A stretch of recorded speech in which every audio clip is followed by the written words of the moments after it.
Bismillahirrahmanirrahim. Assalamualaikum warahmatullahi wabarakatuh. We'd like to welcome our new friend from Prof class. We have this what we call it online academic enhancement program, where we offer classes based on our books or textbook published by our office.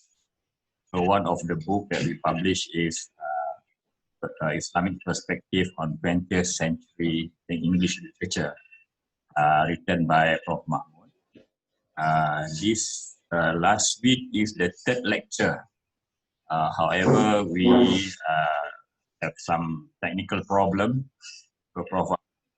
Want to re-record the lecture so that our students can use it for their reference. So without further ado, I'll invite Prof. Mahmud to start the lecture. Assalamu alaikum wa rahmatullah. A'udhu billahi minash shaitanir rajim. Bismillahir rahmanir rahim. I have visual aids, that is PowerPoint presentation, but I am not going to display it now. What I will do, after I have completed my presentation today, I will share the PowerPoint with Brother Sharan, and inshallah he can disseminate or share with other participants, inshallah. Now we will have roughly 40 to 50 minutes. We'll be talking about a great English writer, a very influential English writer, Rudyard Kipling. We'll discuss his ideas, some of his writings, and then we will try to look at his ideas from Islamic perspectives, inshallah. So the 2 points that we have chosen to discuss is recessional and the white man's burden.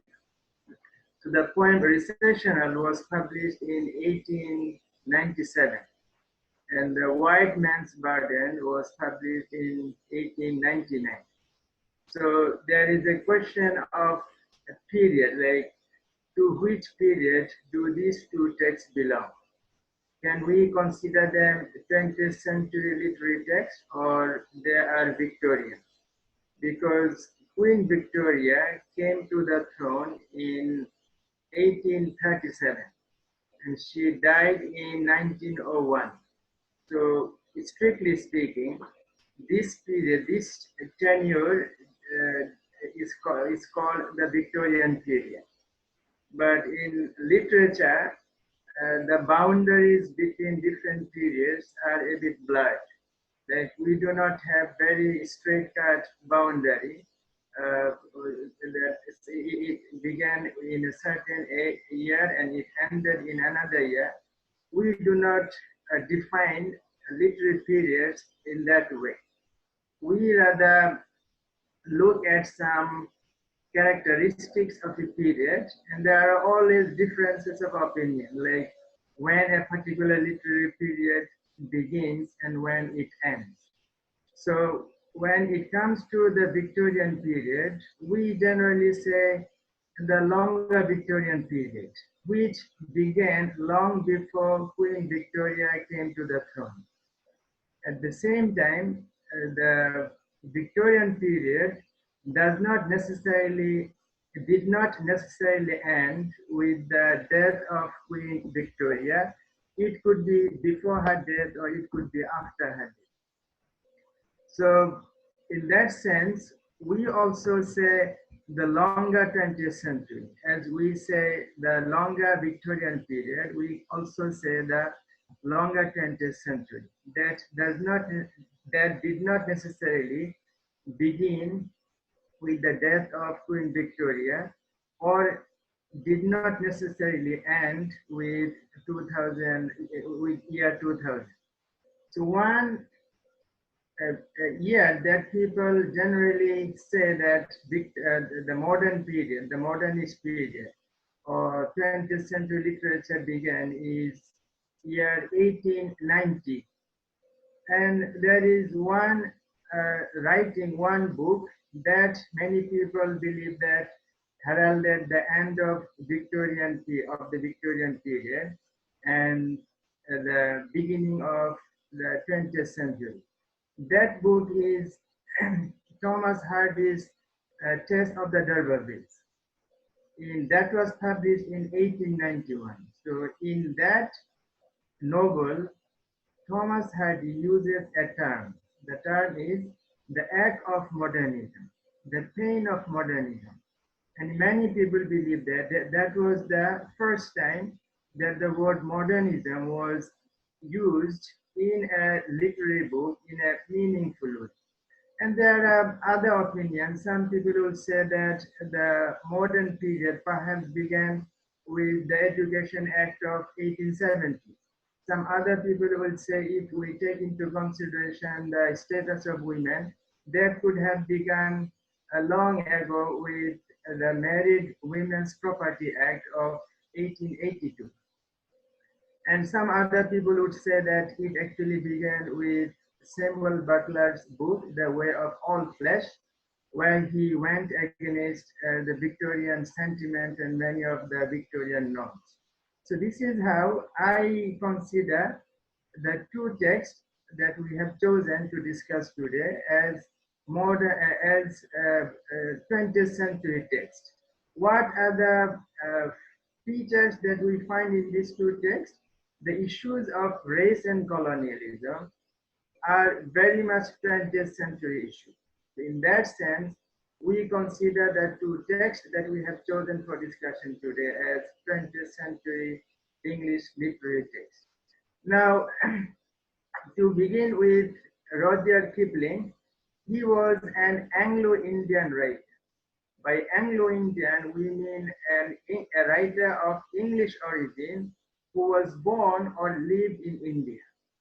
So in that respect, we have a number of British authors who can be regarded as Anglo-Indian.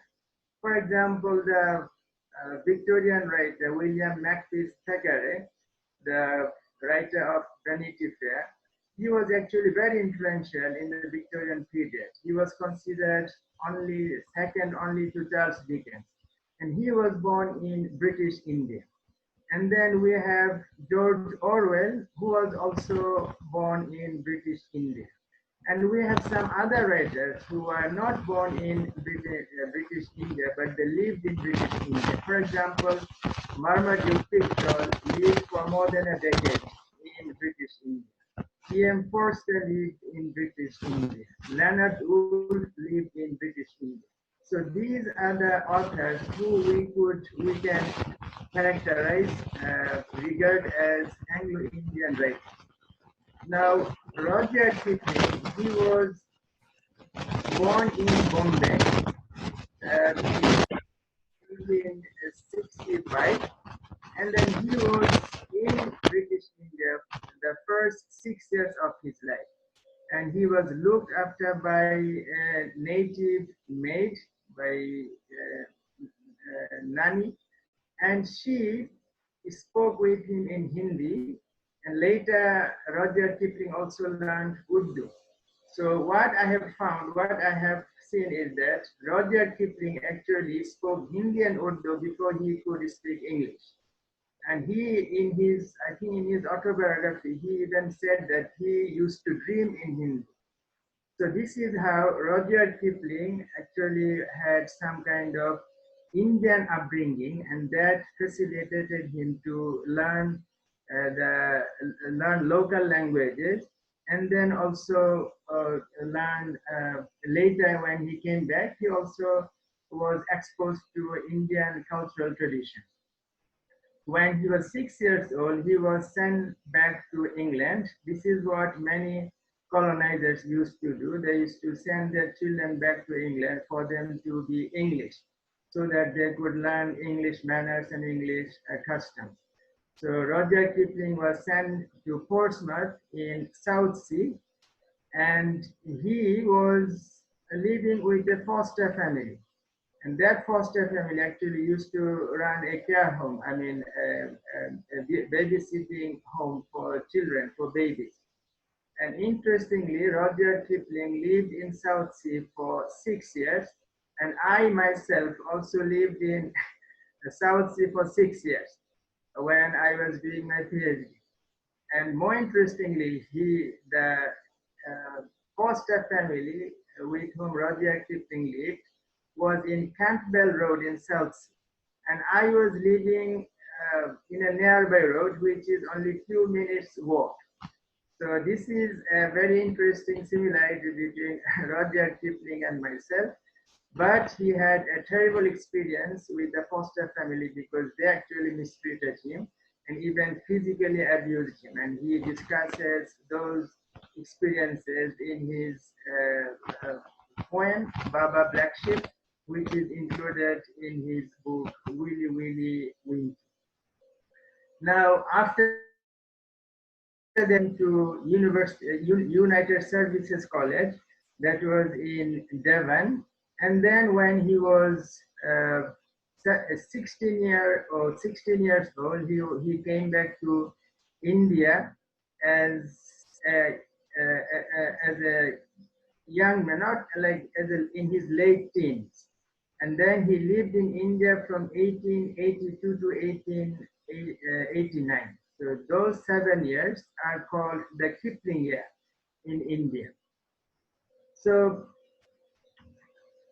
Rudyard Kipling actually traveled a lot. He was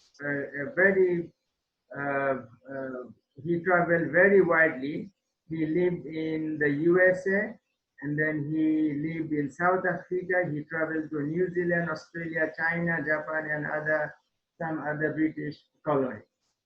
Now, if we look at the British colonial adventure, we can see that Rudyard Kipling actually embodies British colonialism. He somehow personified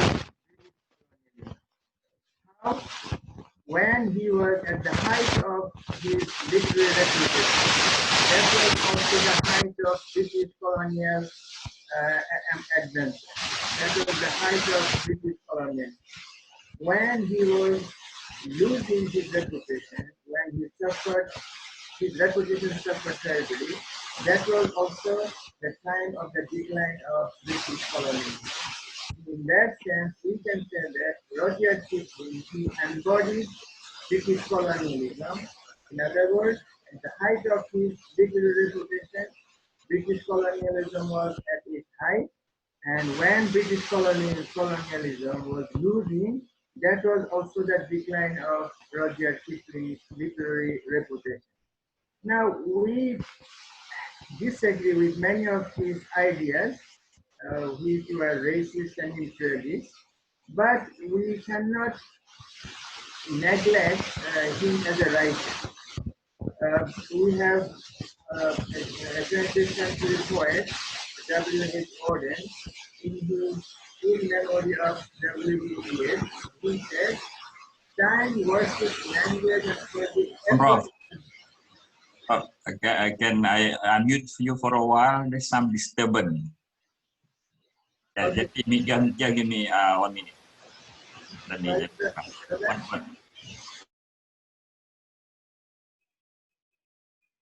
okay.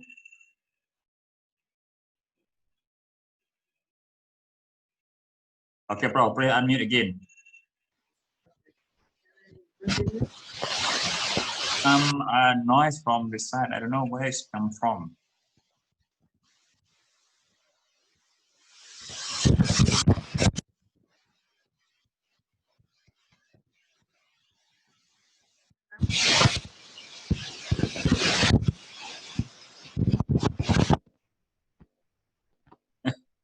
Oh, it's strange. Are you alone, is it? Yeah, I'm in my office. I don't know where. Okay, now it's clear, but okay, go ahead. Okay. So W.H. Auden, he said that time pardons cowardice and deceit, lays its honors at their feet. Time that with this strange excuse pardoned Kipling and his views. So what Auden says is that Kipling had horrendous views which were racist and imperialist, but because of his mastery of English language, time perhaps would forgive him. But that is a matter of debate and contention. people who have been misrepresented by Rudyard Kipling and people who suffered at the hands of British colonialism, they find it difficult to forgive Rudyard Kipling. So he was actually a very prominent writer during his lifetime. He was the most important British writer, the most famous British writer after Tennyson died in 1892. That, in other words, he replaced Tennyson when Tennyson died in 1892. And Rudyard Kipling received the Nobel Prize for Literature in 1907, and he was the first English writer to receive the Nobel Prize. And he was also the youngest writer to receive the Nobel Prize for Literature. And the oldest was Doris Lessing, who received the Nobel Prize for Literature in 2007 at the age of 88. So this is a kind of remarkable achievement that Rudyard Kipling had, that he was the first English writer to receive the Nobel Prize for Literature and also the youngest. And he is so influential in English literature that we have a literary term which is coined after his name. For example, we have a term which is coined after the novel Robinson Crusoe by Daniel Defoe, like we say Robinsonade. And in the same way, there is a literary term which is coined after Rudyard Kipling, that is called Kipling or Kipling. I mean, a kind of writing that is characterized by realism and jingoism, that means blind nationalism. So this kind of writings are called Kiplingese or Kiplinges. And he was widely known as the singer of Great Britain and the poet laureate of the empire. And during his lifetime, he was one of the most widely read writers of prose and poetry, and obviously was highly regarded in his country and beyond, in all English-speaking countries. Now, let us discuss some of his ideas. As I said earlier, that he was a great writer, but some of his ideas are horrendous, especially his ideas of racism and imperialism. In a speech that he gave to the Royal College of Surgeons in London in 1923, he said, "I am by calling a dealer in words, and words are, of course, the most powerful drug used by mankind. Narcotize, and paralyze, but they enter into and color the minute cells of the brain." So that means words are very effective. Words can change people's mind.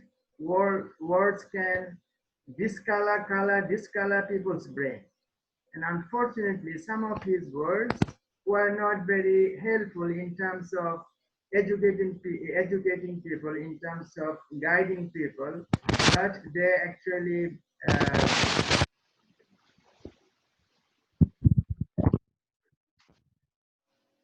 racist and colonialist ideas. And he believed in the superiority of the British, not only the Europeans, even in his mind, the non-British Europeans were not as good as the British. So anyone who was born beyond the English Channel was inferior to the British. And in the current political climate of racism and nationalism, especially in Europe and America, these ideas need to be studied with a new perspective, because people who nowadays there are many people who adhere to the kind of ideas that Rudyard Kipling expressed in his writing. One of the books that he wrote, which are full of racist and colonialist ideas, is Kim. Kim was a novel written in 1901. And in Kim, he said, "They say at Naklau that no Sahib must tell a black man that he has made a fault." In other words, Rudyard Kipling, he wanted the British to be always assertive to be always bold and always superior to the nature. And there is a wonderful book on Roger Kipling writing. Actually, that was the PhD thesis done in 1962 at the University of Nottingham. The title of the thesis is Kipling and India. It was founded into academic to do research, and it's a wonderful book. It talks about how Rudyard Kipling actually did not consider the Indians as not human beings. He portrayed the Indians, the South Asians, as thieves, as liars, and all sorts of negative attributes. And in his The Ballad of East and West, he actually regards a native, and that is Kamal, as a border thief. And he said that the East and West cannot come together, cannot. Uh, this is what he said. Oh, East is East and West is West, and never the twain shall meet, till earth and sky stand presently at God's great judgment seat. But there is neither East nor West, border, nor breed nor birth, when two strong men stand face to face, though they come from the ends of the earth. In this poem, although he eventually shows that there are two human beings, one from the east and the other one from the west, they came together, but that happened at the expense of complete surrender of the native, that is Kamal's son, to the British colonizer. So this is his uh, racist idea. And then he was a diehard imperialist. He promoted imperialism, and then he promoted militarism. He wanted war, and he supported almost all British wars in the colony that the British fought against the colonized. For example, when the Boer Wars were happening in South Africa, he was there and he raised money for the British Army. Even though during the Boer War, the British used scorched earth military strategy to destroy the lands, the houses of people, to starve them. And that was a horrendous military strategy that actually invited the sympathy of many British people in Britain. But Roger Kipling, he actually supported the Boers War. And then he actually finally he regretted his militarist ideas, because in World War One he lost his son in the war, and then he wrote a poem and he said, "If any question why we died, tell them because our fathers lied." So eventually he regretted his militarist ideas, but by that time many atrocities and uh, ruthless murders were committed by the British. For example, he also supported the Jallianwala Bagh massacre in India that happened in 1919, where, as I said earlier, in the previous class, where roughly 1,000 people were killed by the British soldiers. And those people who were sitting down and having a peaceful rally, the British army officer, Reginald Dyer, he went and he ordered his troops to fire. And within 10-15 minutes, roughly 1,000 people were killed. And this Rudyard Kipling, he actually not only supported the atrocity, he launched a fundraising campaign for the British Army, especially for Reginald Dyer. And through his initiative, they raised over 26,000 pounds sterling. So this is how militarist he was. And then his writings are full of imperialist propaganda. He always, and his imperialist propaganda was based on, as I said earlier, of British superiority. The British are superior to other Europeans and also to the rest of the world. And he regarded imperialism as a moral responsibility. as they spread the phrase the civilizing mission, like they portrayed colonialism as a civilizing mission. As the Victorian writer Anthony Trollope said, we are called upon to rule them, not for our glory, but for their happiness. So this is the kind of imperialist apologia that writers before and after Rudyard Kipling always present in order to uh, colonize other countries.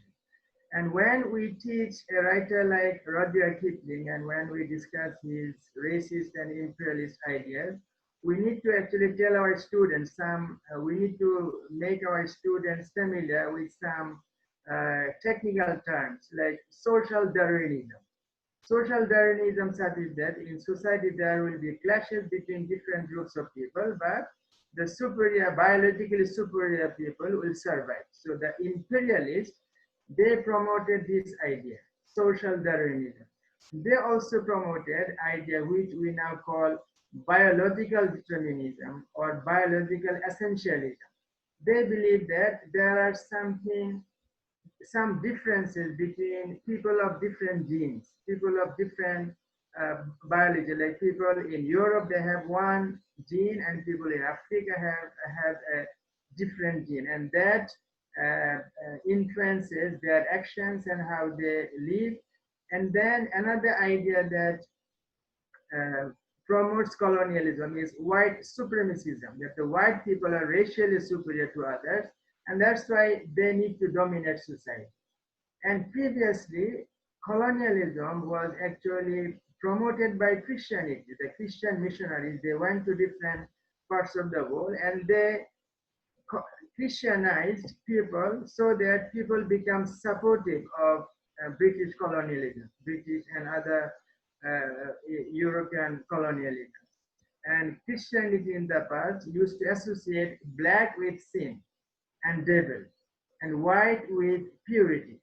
So these are some of the ideas. And then also the idea of benevolent intervention. So they used to propagate that we are intervening in other countries to colonize. This is for their benefit. So benevolent intervention. And writers like Rudyard Kipling did not regard non-Europeans as equal human beings. They were considered subhuman. So we also need to introduce our students to terms like subhuman and then the term like infantilization. Infantilization means the colonizers used to regard non-Western, non-British people as infants, as if they are not complete human beings. They are not mature enough. They are not capable enough to rule their country. That's why the Europeans needed to go there. And then especially in the white man's burden, Rudyard Kipling actually promotes a policy, an approach, which now we say carrot and stick approach. He said that in the poem when we read, we'll see that he said that the colonizers first will persuade the colonized to accept colonialism. So the first step is persuasion. If persuasion doesn't work, then they will need to penalize the colonized. That means penalty. So carrot and stick approach. This is the approach that earlier colonizers followed and even introduced to all the new colonizers who are invading different countries and committing massacres and mass murders. They also follow the same approach, carrot and stick. That means persuasion. If persuasion doesn't work, then they want to penalize the colonized or the non-Western for not accepting their rule. And then we also need to familiarize our students with gunboat diplomacy. Gunboat diplomacy is a diplomacy involving intimidation by the threat or use of military power. So this is what Rudyard Kipling also promotes or proposes in The White Man's Burden, which we will see in a minute when we discuss the point. And then we also need to familiarize our students with an important article written by Gayatri Chakraborty Stephen. She wrote in 1988 an essay called Can the Subaltern Speak? Can the people who are subjugated colonists, can they speak? They can, even if they can speak, their voices are not heard. And in The White Man's Burden, Rudyard Kipling regards the colonized as silent, as if they are voiceless, they cannot speak. So let us go to the 2 points that we have decided to discuss. One is recessional. It was actually composed after Queen Victoria's Diamond Jubilee, which was celebrated all around the world. Everywhere, wherever there was British colonial rule, it was celebrated everywhere. And Rudyard Kipling, in one of his letters, said, "Never dreamed that there was anything like it under heaven. It was beyond words, beyond any description." But Rudyard Kipling, after witnessing the smart celebration of British colonialism, he became worried. Why? He said, all previous empires ended. That means there is the transience of all empires. Then he refers in this poem to 2 previous empires, the Assyrian Empire and the Phoenician Empire. He used 2 words. One is Nineveh and Tyre. Nineveh was the capital of Assyrian Empire, which is Nineveh is in today's Iraq, and Tyre was the capital of Phoenician Empire, and Tyre is in today's Lebanon, Israel, and Syria, in the borders of these 3 countries. So this is an influential poem in the sense that it was read out in all British colonies, mainly the soldiers, the British troops used to read out as a hymn. Hymn is a kind of song in praise of God. So the word recessional, by choosing the title, actor Rudyard Kipling actually refers, he is using a religious term. Recessional is a choir that is sung as when the church, when the clergy or the priest leave the service in a church.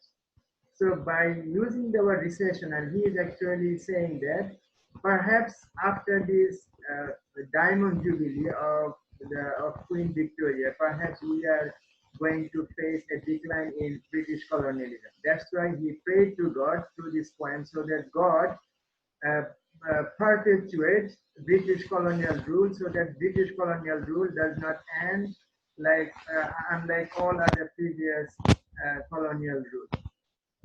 So in this poem, he uses some highly racist terms. For example, he says, lesser breeds without the law. Where is he? Yes, he said the lesser breeds without the law. So he regards non-Western people as lesser breeds without the law. And there is another interpretation of this phrase. Some people also interpret it as a non-British Europeans. They are also lesser breeds without law. So the poem, let us read the poem. He says, God of our fathers, known of all, Lord of our far-flung battle line, beneath whose awful hand we hold dominion over palm and wine. Lord God of hosts, be with us yet, lest we forget, lest we forget. The tumult and the shouting died. This refers to the Diamond Jubilee. The tumult and the shouting died. The captains and the king deferred. Still stands thine ancient sacrifice, an humble and a contrite heart. Lord God of hosts, be with us yet, lest we forget, lest we forget. So he keeps praying to God so that the British Empire doesn't come to an end. And he says that far called our navies melt away, on dune and headland sings the fire. The fire here refers to the fireworks that was organized to celebrate the Diamond Jubilee of Queen Victoria. So all our pomp of yesterday is one with Nineveh and Tyre. As I said earlier, he refers to 2 earlier empires by using these 2 terms. Judge of the nations, spare us yet, lest we forget, lest we forget. He said, spare us yet, oh God, you please, you protect us. Do not let us face the same decline as as previous emperors did. If drunk with sight of power, we lose wild tongues that have not been in awe, such boastings as the Gentiles use, or lesser beasts without the law. Here he uses two terms, and which are now considered highly offensive and highly racist. Gentiles are now used to refer to non-Western or pagan or heathen people. And then he said, lesser beasts without the law. So those people are lesser beings. They are not complete human beings. They are subhuman. This is where the term subhuman is relevant. Lesser beings, they are less human beings and they are without the law. They are lawless and they are wild. Lord God of hosts, be with us yet, lest we forget, lest we forget. For heathen heart that puts her trust in reeking tube and iron shirt, all valiant dust that builds on dust, and the guardian calls not be to gird, for fronting boast and foolish words, thy mercy on thy people, Lord. Amen. So thy mercy on thy people, he regards that the British or the colonizers are chosen people. They are God's people. So this is how he promotes colonialism and he prays to God so that God gives British colonialism a kind of permanent rule over the world. Then the white man's burden, it was actually written to persuade the Americans to colonize Philippines. Uh, Philippines, Philippines was ruled by the Spanish for a very long time, uh, from 1565 to 1898. So a very long period, more than 300 years, was Spanish colonial rule in Philippines. Then in 1899, in 1896, the Filipinos, they rose against their Spanish colonizers, and there was a war. And then in 1898, the Americans stepped in. They came apparently to liberate the Filipinos from Spanish colonial rule. But actually their intention was to colonize Philippines. So the Filipinos, they did not, at the beginning, they did not realize that the American actually came to colonize, to take the land from the Spanish. So this is how, when the Americans stepped in, there was some kind of debate in America whether America would colonize Philippines or not. And then eventually, America colonized Philippines and they ruled the country for a very long time, not as long as the Spanish, but for nearly 50 years, from 1899 to 1942. So as I said earlier, the American public were divided. There were many of them were not very keen on colonizing Philippines. So Roger Kipling wrote this poem to help Theodore Roosevelt to persuade the Americans who are reluctant to colonize Philippines. So this is the background of the poem.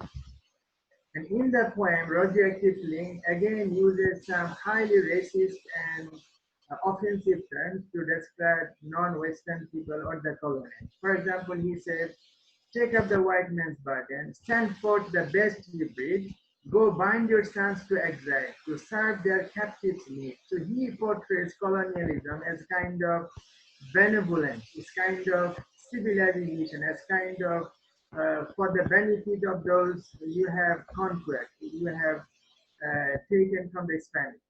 To wait in heavy harness on cluttered folk and wild. Again, he uses the term wild, cluttered folk and wild to describe the Filipinos.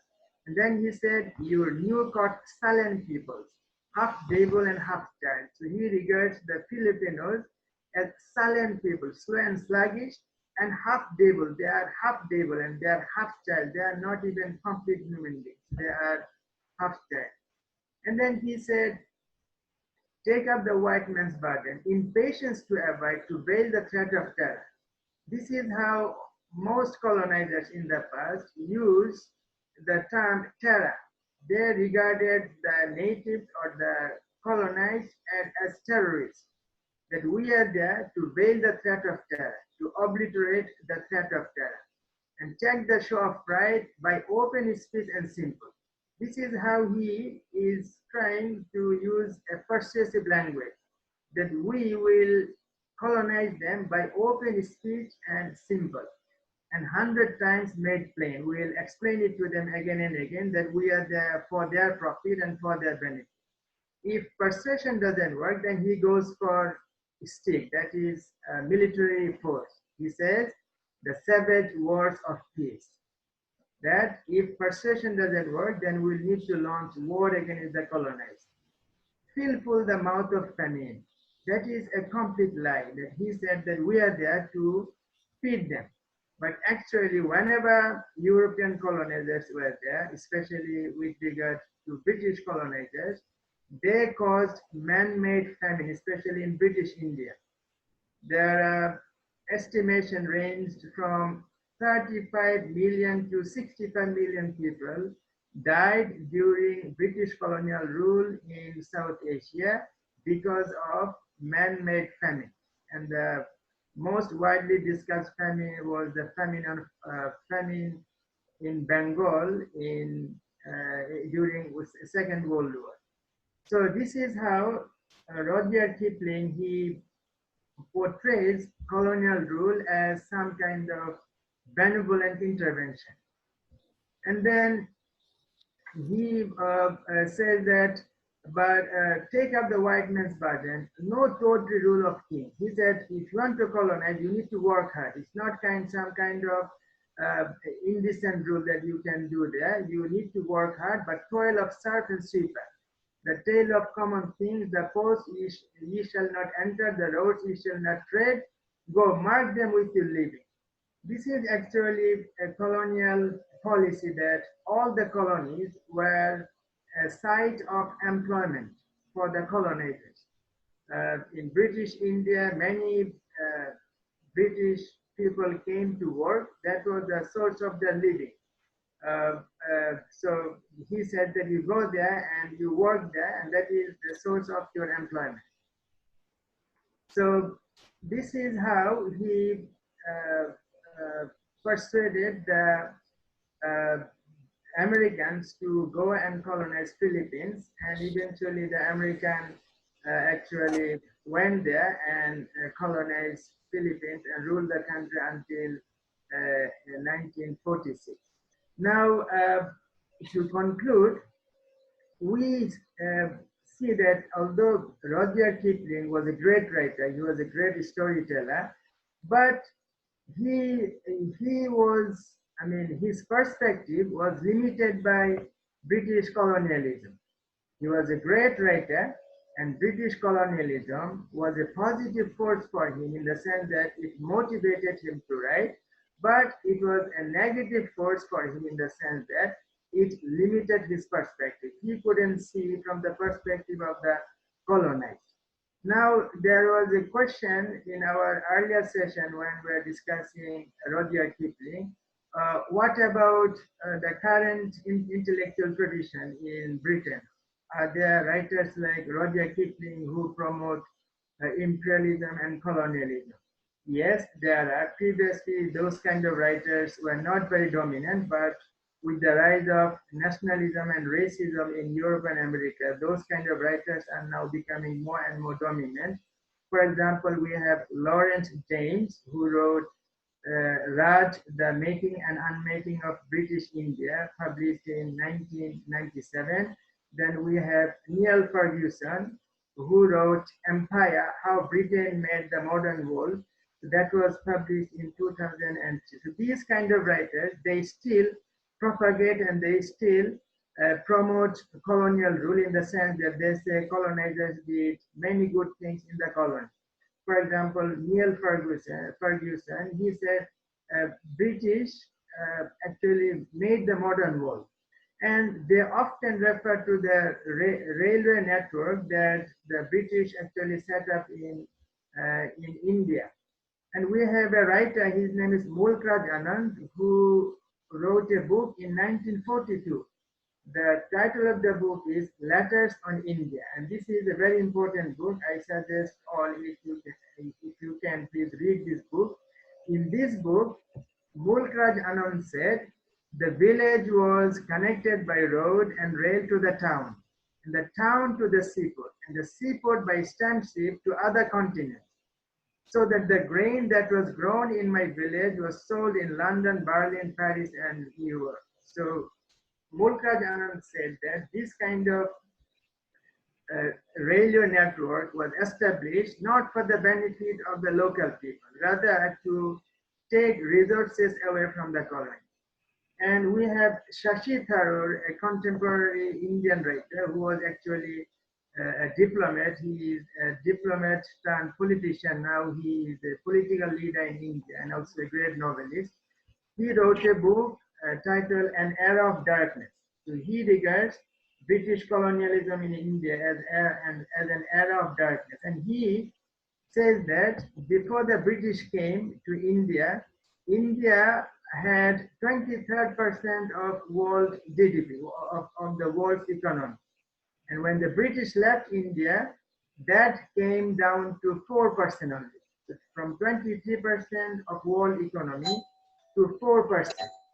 So this is how Shashi Tharoor shows that the British actually did massacred the country and made the country poor. And when we discuss colonialism and racism, we also need to inform our students about the debate. The debate is, many people say that Muslim rule in Spain, in India, in Central Asia were colonial rule. And I don't, before I give my opinion, let us say what Shashi Tharoor said. In is that I find that absurd that the Muslims, they stayed here, that means in India, they assimilated here and they intermarried here. They did not take even a single penny from India to their country of origin. They settled down here and they lived here like the local people. But the British, they remained foreign from the beginning to the end. And Tariq Ali, in his book, The Clash of Fundamentalism, he says that the caliphates in Cordoba, Baghdad, Cairo, and Istanbul, and later Mughal Empire in India, did not favor the creation of a landed gentry or peasant ownership or village community. That means the Muslims in these regions did not create artificial division between different human beings. Now, when we discuss Rudyard Kipling, we must tell our students what Islam says about racism. The most prominent Quranic verse that we recite almost in every Friday prayer is the first verse of Surah An-Nisa. That Allah said that, "A'udhu billahi minash shaitanir rajim. Ya ayyuhan nasu taqu rabbakum alladhi khalaqakum min nafsin wahida wa khalaqa minha zawjaha." So Allah said that in this verse that all human beings have come from one family. So there is no black, white, brown, or yellow. All of us belong to the same human family. And there cannot be any strong argument against racism that we have no difference between human beings on the basis of their birth or their geographical or national origin. And then about colonialism, the most prominent verse that I can share with you is there are two verses in the Quran, verses 11 and 12 of Surah Al-Baqarah. Allah says in these two verses, أعوذ بالله من الشيطان الرجيم, وَإِذَا قِيلَ لَهُمْ لَا تُفْسِدُوا فِي الْأَرْضِ قَالُوا إِنَّمَا نَحْنُ مُصْلِحُونَ أَلَا إِنَّهُمْ هُمُ الْمُفْسِدُونَ وَلَكِنْ لَا يَشْعُرُونَ. When it is said to them, to those people who oppress others, that لا تفسدوا في الأرض, you do not spread mischief in the land. You do not spread mischief in the land, do not spread corruption in the land. They say, إنما نحن مصلحون. No, no, no, we are not spreading corruption. We are rather reformers. So this is what all colonizers throughout history say, that we are there to establish peace, to establish democracy, to establish women's rights and this and that. This is what they say. But Allah says, Allah innahum humul mufsidun. No, they are the one who are the corruptors. They are the people who establish mischief and corruption on earth, walakin la yash'urun, even though they do not perceive or they do not want to admit.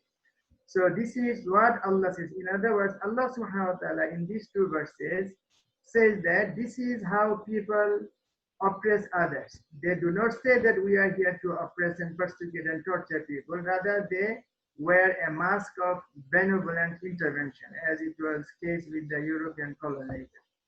So this is what I wanted to share with you. In the previous class, there was a question on the Jungle book by Rudyard Kipling.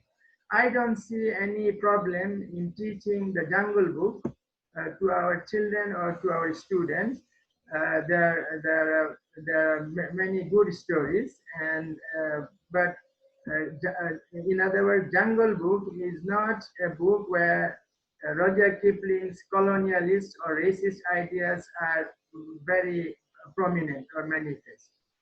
So we can teach, but we will need to look at it from Islamic perspective, and we will teach our students what is good from that book. And there was another question on satanic verses in the previous class. I believe Muslims, those Muslims who took to the street and burned copies of satanic verses, they harmed the image of Muslims. In other words, if we did not highlight satanic verses, if we just kept quiet, it would be like any other books, Orientalist or New Orientalist books. But if we want to analyze the books from a New Orientalist perspective, we can say that this kind of books actually promote colonialism and imperialism indirectly, in the sense that this kind of books misrepresent and caricature a particular religious group, and this is how it reinforced the kind of European idea of superiority, that Europe is superior and non-Western countries, non-Western societies, in this case, Muslim societies, are inferior. So I would say that studying verses indirectly promotes some kind of new Orientalism, in the sense that it targets one particular religion and a religious group. With this, I conclude. Assalamu alaikum wa rahmatullah. Salam, Prof. Thank you so much. Prof, I find that the spelling of the name is quite peculiar. Any historical background of that? Is it a Dutch man or which the Kipling, the Rudyard Kipling? Oh, Rudyard Kipling. No, this is an English name. This is his family name. Oh, okay. So I don't think it is Dutch. It is, never found that spelling before. Okay, then any other question? We'll take a quick one before we close. We can unmute yourself. Yeah. This time we allow to unmute.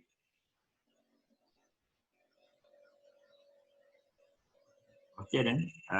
Since no question, Prof, we'll see you this Friday for our normal class, inshallah. Okay. Thank you so much, everyone. See you again all, inshallah. Assalamualaikum warahmatullahi wabarakatuh.